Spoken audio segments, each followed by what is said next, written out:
quand son fondateur, Émile Guimet, ouvre le musée en 1889, il présente une partie de création contemporaine qu'il a constituée au Japon. En effet, lors de son voyage en 1876-77, il va bibloter, donc il fait le tour des officines de potiers japonaises qui constituent une très belle collection au musée Guimet.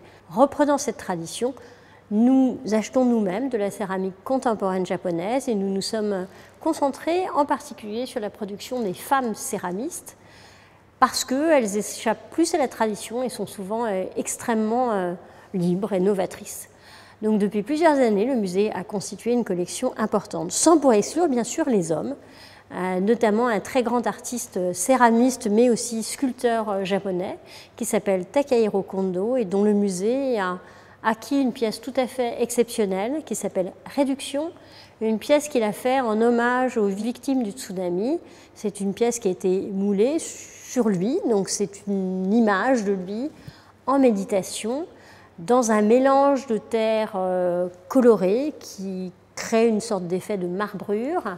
Autre lieu, autre technique, ode à la méditation, une pièce de Zhu Tiaofan, un artiste chinois qui a fait réaliser ses céramiques à Jingdezhen, qui était le grand centre de porcelaine chinoise. Et dans ces salles du musée, on découvrira par exemple des œuvres de l'artiste coréen Li Bei, qui nous parle en fait du rapport de l'art coréen avec le chamanisme, et il utilise pour ce faire des morceaux de charbon de bois. On découvre aussi un vase de Chu Techun, un grand artiste chinois mort au début du millénaire et qui a repris à son compte la tradition des bleus et blancs chinois. Et évidemment, cette pièce de 2001 s'inscrit particulièrement dans les collections du musée.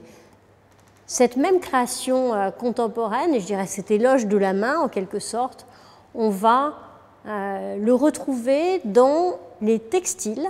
Et le musée a reçu il y a quelques années une très importante donation d'un grand artiste japonais qui s'appelle Samiro Yunoki et qui est un maître de ce qu'on appelle le katasome, c'est-à-dire l'art de la teinture du textile à la réserve.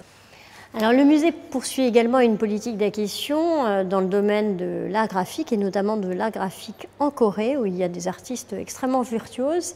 Il a acquis il y a quelques années une œuvre magnifique d'un artiste qui s'appelle Er Soo-jong qui date de 2016, qui s'appelle Le Soleil et la Lune et qui reprend en ferme la forme traditionnelle du paravent avec deux symboles qui sont deux symboles impériaux, le Soleil et la Lune, dans un vocabulaire plus contemporain.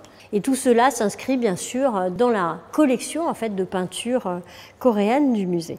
C'est cette alliance très particulière, importante en Asie, de l'esprit et de la main.